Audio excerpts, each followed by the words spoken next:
আসসালামু আলাইকুম ওয়া রাহমাতুল্লাহি ওয়া বারাকাতুহু। নাহমাদুহু ওয়া নুসাল্লি আলা রাসূলিহিল কারীম, আম্মা বা'দু। ফাআউযু বিল্লাহি মিনাশ শাইতানির রাজীম। বিসমিল্লাহির রহমানির রহিম। وَلَنَبْلُوَنَّكُمْ بِشَيْءٍ مِّنَ الْخَوْفِ وَالْجُوعِ وَنَقْصٍ مِّنَ الْأَمْوَالِ وَالْأَنفُسِ وَالثَّمَرَاتِ وَبَشِّرِ الصَّابِرِينَ.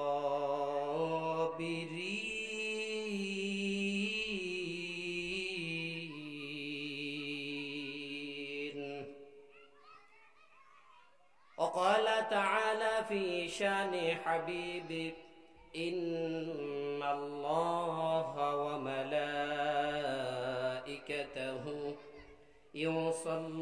يصلون على النبي يا أيها الذين آمنوا صلوا عليه وسلموا تسليما. সবাই মোহাব্বতের সাথে দুরূদ ইব্রাহিম পড়ি। আল্লাহুম্মা সাল্লি আলা মুহাম্মাদিন ওয়া আলা আলি মুহাম্মাদ কামা সাল্লাইতা আলা ইব্রাহিম ওয়া আলা আলি ইব্রাহিম ইন্নাকা হামিদুম مجيد. اللهم بارك على محمد وعلى آل محمد كما باركت على إبراهيم وعلى آل إبراهيم إنك حميد مجيد. بلغ العلا بكماله كشف الدجى بجماله حسنت جميع خصاله صلوا عليه وعليه. আমাকে শহীদ করে সেই মিছিলে শামিল করে নিও।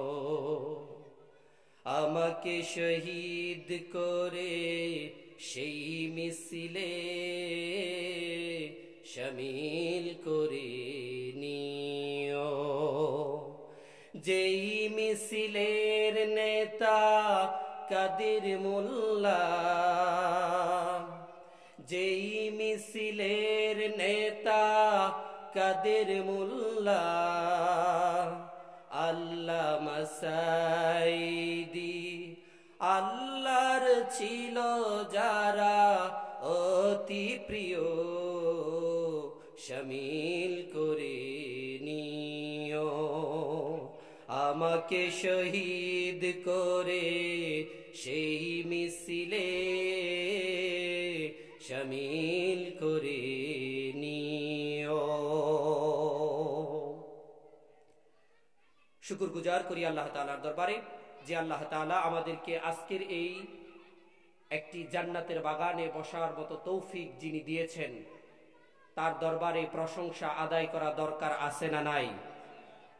সেজন্য আমরা হৃদয়ের ক্রন্দর মনের মণিকুঠা থেকে আল্লাহর প্রশংসা ইথারে বাসিয়ে দিয়ে উচ্চ কণ্ঠে উচ্চ আওয়াজে জোরে জোরে বলি আলহামদুলিল্লাহ। লাখ কোটি দুরূদ সালাম পেশ করি দুজাহানের বাদশা নবী পয়গম্বর নবী জনাবে মুহাম্মদ রাসূলুল্লাহ সাল্লাল্লাহু আলাইহি ওয়াসাল্লামের উপর। সম্মানিত উপস্থিতি, কথা একেবারে সংক্ষিপ্ত, কোনো ভূমিকা নয়, সরাসরি আলোচনার ভিতরে চলে যাব। আমি যে কথাগুলো বলবো আল্লাহ যেন আমাদেরকে আমলে নিয়তে বলার এবং আমলে নিয়তে শোনার তৌফিক দান করে, সবাই বলি আমিন। একটা কথা প্রথমে ছোট্ট করে বলে নেই। গত জুমায় বলেছিলাম যে রাজার পুকুর ভরতে রাজা যদি ঘোষণা করে যে সবাই যার যার সাধ্য মতো দুধ এনে পুকুরটা তোমরা ভরে দাও, কিন্তু সবাই যদি মনে করে যে সবাই তো দুধ নিবে, আমি একটু পানি নিয়ে যাই, কিন্তু পর্যায়ক্রমে শেষ পর্যায়ে দেখা গিয়েছে সবাই পানি এনেছে, দুধ কিন্তু কেউ আনে নাই। বলেন তো তখন দুধের পুকুর হবে নাকি পানির পুকুর হবে? কিন্তু সবাই যদি মনে করেন যে আমি বাড়িতে বসে থাকি, আমার চাচাতো ভাই গেছে, আমার ভাই গেছে, আমি একটু পরে যাই, পান বিড়ি সিগারেট এগুলো খাইয়া লই, তারপরে আমি যাবো, আচ্ছা বলেন তো তখন কি মাহফিল সফল কাম হবে নাকি এটা বৃথা চলে যাবে? বৃথা চলে যাবে না?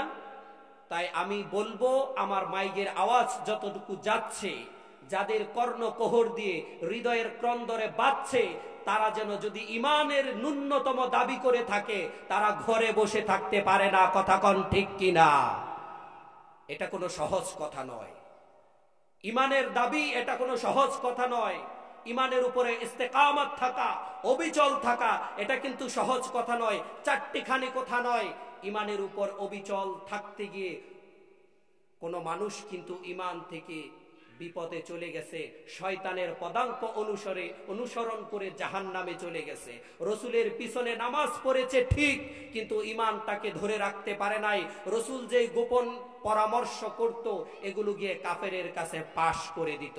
আল্লাহ তাআলা তাদেরকে সাধারণ, তাদের জন্য দুনিয়ার কোনো মানুষকে বলে নাই যে তোমরা তাদের নাম উচ্চারণ করার পরে, তাদের নামের পরে তোমরা দুরূদ পেশ করো, তাদের নামে শান্তি কামনা করো, একথা আল্লাহ ঘোষণা করে নাই। কিন্তু যারা ইমানটাকে ধরে রাখতে পেরেছে, আল্লাহ তাআলা তাদেরকে সম্মানিত করেছেন। কথা কন ঠিক কিনা?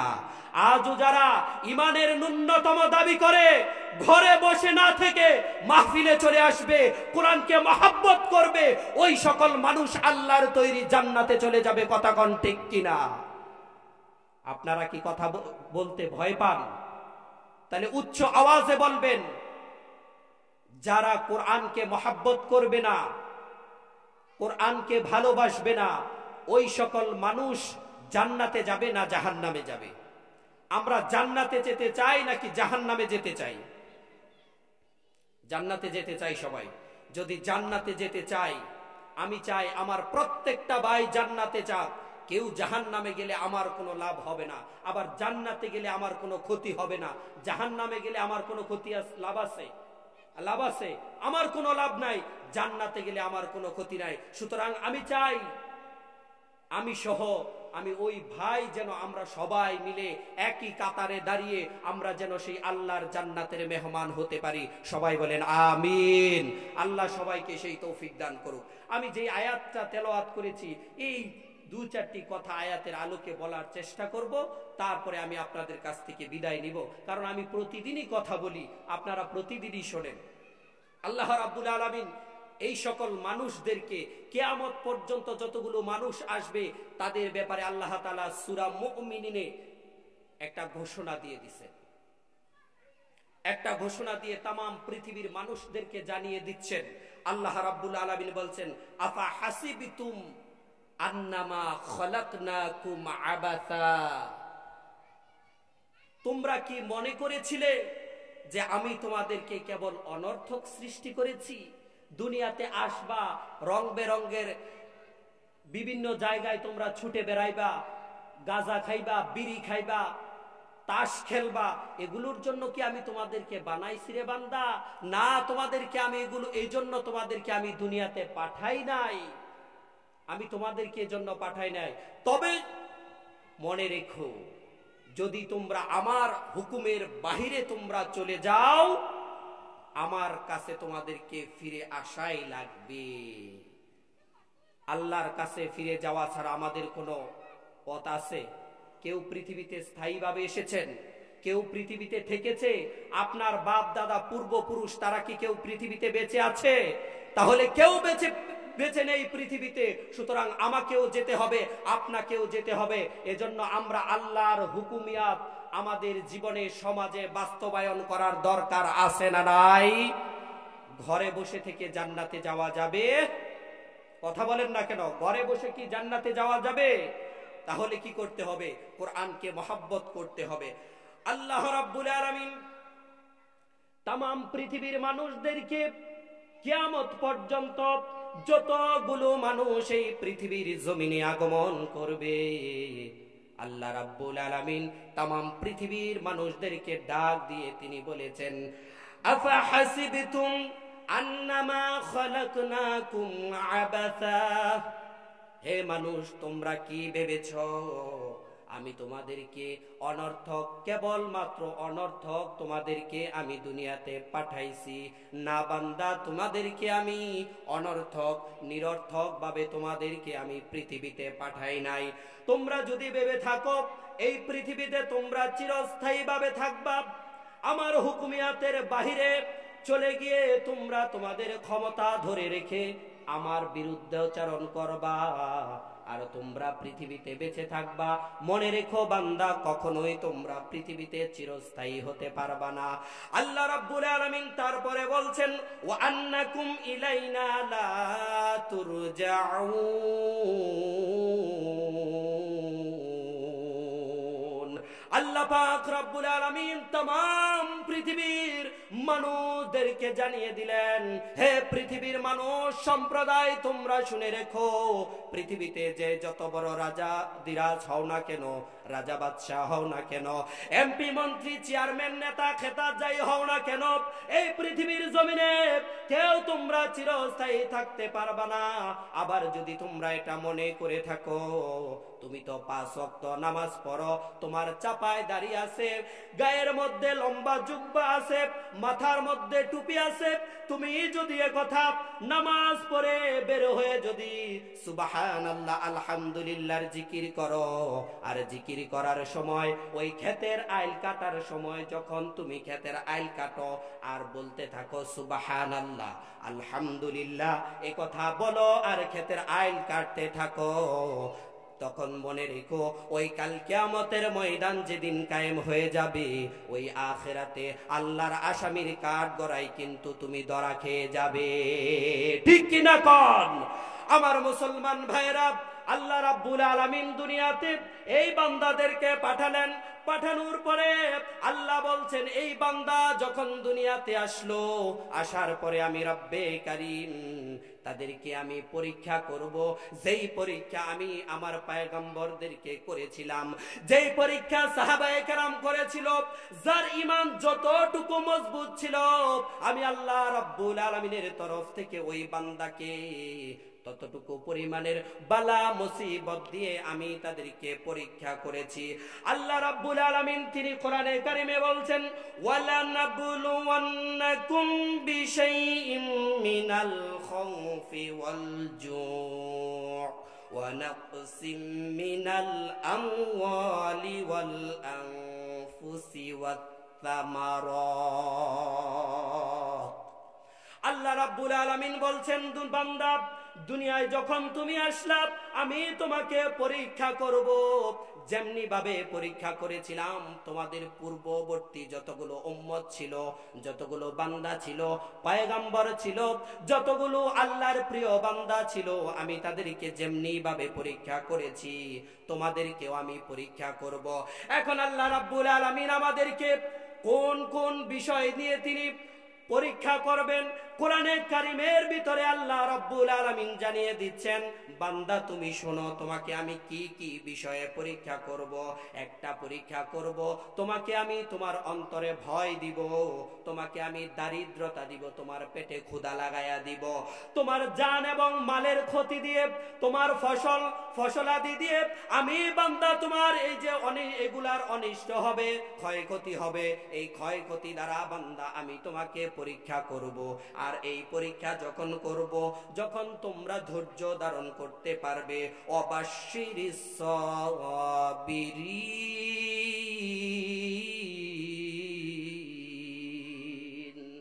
আল্লাহ পাক রব্বুল আলামিন বলছেন, ও বান্দা তুমি শুনো, তুমি যখন তোমার সামনে যখন এই পরীক্ষাগুলো চলে আসবে, আর যখন তুমি ধৈর্য ধারণ করতে পারবে, আল্লাহ রাব্বুল আলামিন এর পরবর্তী আয়াতে আল্লাহ তাদেরকে বলছেন, আল্লাযীনা ইযা আসাবাতুহুম মুসিবাহ ক্বালু ইন্না লিল্লাহি ওয়া ইন্না ইলাইহি রাজিউন।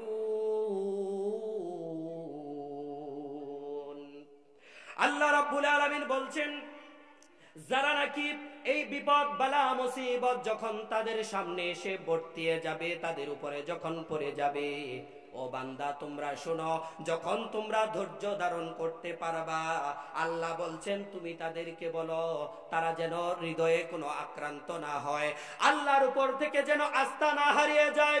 কিন্তু আমাদের সমাজের এমন মানুষ দেখা যায়, বিপদ আপদ বালা মুসিবত আসলে তারা বাবার উপরে ভরসা করে, এরকম মানুষ আছে না নাই? বাবার উপরে ভরসা করে, নেতা খেতার কাছে দৌড়ায়া পায়ের খাল নেয়, দু চারটা স্যান্ডেল পর্যন্ত ছিঁড়ে যায়। একবারও বান্দা চিন্তা করে না যে আল্লাহ আমাদেরকে দুনিয়াতে পাঠাইছেন, তার কাছে আমাদের এই মস্তকটাকে অবনত করে আল্লাহর রব্বুল আলামিনের দরবারে আমাদের চাওয়া দরকার আছে। ও বান্দা তুমি কোন পথে হাঁটো? কার দরবার ছেড়ে তুমি বাবার দরবারে যাও? ও বান্দা আল্লাহর দরবারে তুমি লোনাজানি করো, আল্লাহর দরবারে তুমি কান্নাকাটি করো।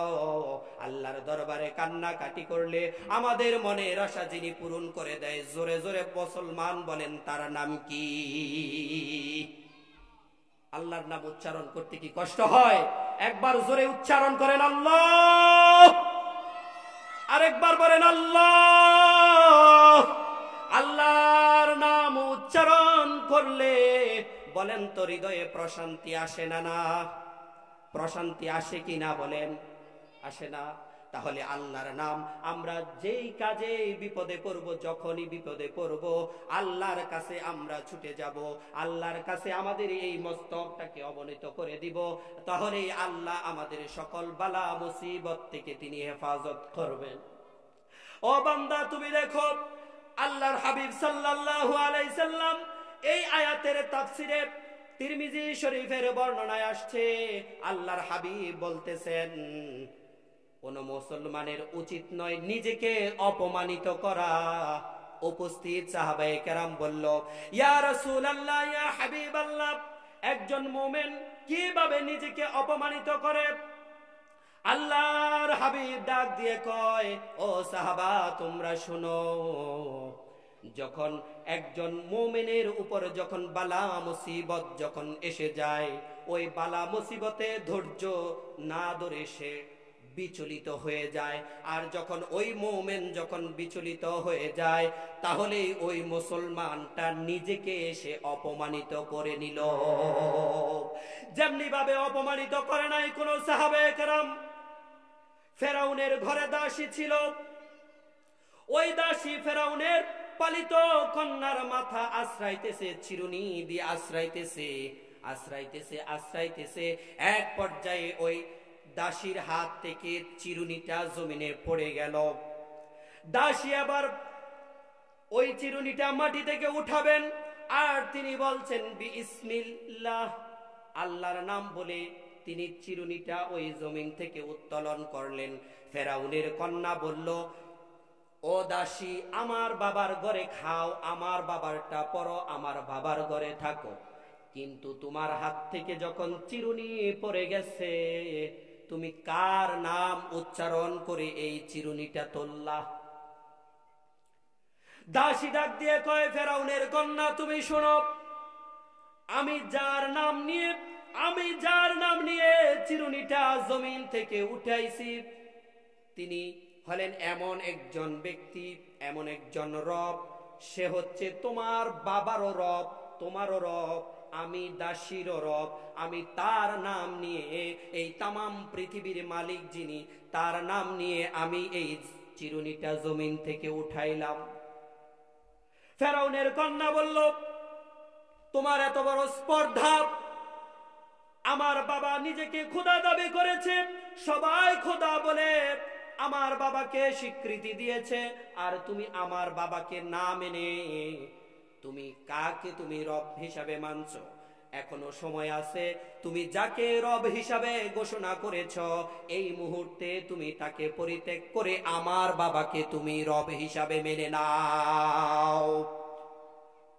দাসী ডাক দিয়ে কয়, আমার জীবন চলে যাবে, তোমার বাবার দরবার আমি হারিয়ে ফেলবো, অথবা তোমার পিতা রব হয়ে যদি তামাম পৃথিবীটাও আমার নামে লিখে দেয়, আমি দাসী কথা দিলাম, আমার জীবন চলে যাবে, কিন্তু আমি যাকে রব হিসাবে মেনেছি তার কাছ থেকে এক বিন্দু এক পা আমি তার থেকে সরতে পারবো না। ফেরাউনের কন্যা ডাক দিয়ে বলল, আমি এই মুহূর্তে চলে যাব, আমি আমার বাবার কাছে গিয়ে তোমার নামে মামলা দায়ের করব, সুতরাং এখনো সময় আছে, তুমি আমার বাবাকে রব হিসাবে মেনে নাও। দাসী বলল, না না, আমি মানতে পারবো না। চলে গেল দাসী, ফেরাউনের কন্যা চলে গেল ফেরাউনের কাছে গিয়ে বলল, বাবা, তোমার ঘরের ভিতরে তো তোমার শত্রু নিহিত রয়েছে, তুমি হয়তো বা জানো না বাবা, ওই যে তোমার ঘরের দাসী রয়েছে, সে তো তোমাকে রব হিসাবে মানে না। ফেরাউন তাকে ডাক দিল, অর্ডার করা হলো, যাও তাকে ধরে নিয়ে আসা হলো, তার সন্তান সহ ধরে নিয়ে আসা হলো। বড় একটা তেলের কড়াই গরম করা হলো, ওই কড়ার মধ্যে তেল দিয়ে গরম করে তার সন্তান একটা করে ওই কড়াইয়ের মধ্যে তেলের ছিটকা দিচ্ছে, আর বলতেছে, দাসী এখনো সময় আছে, তোর 4টা সন্তান, এই 4টা সন্তানকে আমি ফেরাউন এই তেলের ছিটকা দিয়ে দুনিয়া থেকে বিদায় করে দিব। এখনো সময় আছে, 3টা সন্তান আমি মেরে ফেলেছি, 4র্থ নাম্বার সন্তানটাকেও মেরে ফেলবো। দাসী ডাক দিয়ে কয়, ফেরাউন, তুই আমাকে চিনতে পারিস নাই, আমি হলাম এমন খোদার বান্দা যে জীবন দিতে জানে, ঈমান থেকে বিন্দু পরিমাণের পিছপা হতে জানে না। ঠিক কিনা কোন মুসলমান? আমার বন্ধুগণ, ফেরাউন তার 3টা সন্তানকে তেলের মধ্যে ফেললো, ওই তেলের মধ্যে ফেলে তেলের ছিটকা দিয়ে তাদেরকে দুনিয়া থেকে সরে বিদায় করে দেওয়া হলো। এবার দুধের সন্তানটাকে ফেরাউন কোলে নিয়ে বলছে, তোর লাস্ট চান্স, এবার হচ্ছে শেষ সুযোগ, এখন যদি তুই আমাকে রব হিসাবে না মানস, তাহলে তোর এই সন্তানটাকে আমি ওই তেলের ছিটকা দিয়ে আমি মেরে ফেলবো। ফেরাউনের কথা শুনেও সে এক পা বিন্দু পরিমাণেরও ঈমান থেকে সরে যায় নাই, তাওহীদ থেকে সরে যায় নাই, কালেমার পতাকা থেকে বিন্দু মাত্র পিছপা হয় নাই। এবার ওই কোলের সন্তানটাকে তেলের কড়াইয়ের মধ্যে ফেলা হলো। এবার ওই দাসী তিনি বলতেছেন, আমার কোলের ওই দুধের সন্তানটাকে যখন তেলের ছিটকার মধ্যে ফেলতেছে, আমার মনে হচ্ছে ওই তেলের ছিটকা থেকে আমার ওই দুধের বাচ্চাটা আমাকে বলতেছে, মা, তুমি যেটাকে তেলের গরম কড়াই হিসাবে তুমি মনে করতেছো মা, আমি সেটাকে তা মনে করতেছি না, আমি এই দুনিয়া থেকে চলে যাচ্ছি আল্লাহর জান্নাতের মেহমান হয়ে। জোরে কন্যা সুবহানাল্লাহ। কোথায় চলে যাচ্ছে? জান্নাতে চলে যাচ্ছে। অথচ দেখেন, 4টা সন্তান তার সামনে একেবারে তেলের ছিটকা দিয়ে মারা হলো, কিন্তু সে ঈমান থেকে বিন্দু মাত্র পিছপা হয় নাই। আজকে যদি আমরা মুসলমান সামান্য পরিমাণ আমাদের উপরে বালা মুসিবত এসে যায়, তখন আমরা বলেই থাকি, বলেই ফেলি, আল্লাহ শুধু আমাকেই দেখে আর কাউরে দেখে না। এ কথা বলি কি বলি না? বলি না। সুতরাং যাদের ভিতরে ঈমান থাকবে, তাওহীদের চেতনা থাকবে, ওই মুসলমান, ওই ঈমানদার কখনো এই কথা বলতে পারে না। কথা কোন ঠিক কিনা? সুতরাং আমাদেরকে এই কোরআনকে বুকে ধারণ করতে হবে। এই কোরআন অনুযায়ী আমাদের জীবনকে গঠন করা লাগবে। এই কোরআন অনুযায়ী আমাদের সমাজ গঠন করা লাগবে। এই কোরআন অনুযায়ী আমাদের রাষ্ট্র গঠন করা লাগবে। এই কোরআন অনুযায়ী আমাদের আন্তর্জাতিক নীতি অবলম্বন করতে হবে। কথা কোন ঠিক কিনা? সুতরাং এই কোরআনের পক্ষে থাকতে আমরা রাজি আছি না নাই? কারা কারা রাজি আছেন? হাত তুলে, দু হাত তুলে আল্লাহকে দেখান। নারায়ে তাকবীর, নারায়ে তাকবীর। আল্লাহ আমাদের সবাইকে কবুল করে নেক। জোরে কোন আমিন। আমি আপনাদের কাছ থেকে বিদায় নিচ্ছি। আমার কথায়, আমার আলোচনায় গুছাতে গিয়ে যদি কোনো ভুল ত্রুটি, কোনো স্লিপ আপ টার্ন হয়ে থাকে, মেহেরবানি করে সন্তান হিসাবে সন্তানের চোখে দেখে আমাকে মাফ করে দিবেন। দোয়া করবেন আল্লাহ যেন আমাকে সর্বোচ্চ আশিনে অসীন করতে পারে, আমি যেন দ্বীনের কথাগুলো ওই জায়গা থেকে বলতে পারি। আল্লাহ আমাদের সবাইকে কবুল করে নিক। সবাই বলি আমিন। ওয়া আখিরি দাওয়ানা আলহামদুলিল্লাহি রাব্বিল আলামিন। আসসালামু আলাইকুম ওয়া রাহমাতুল্লাহি ওয়া বারাকাতুহু।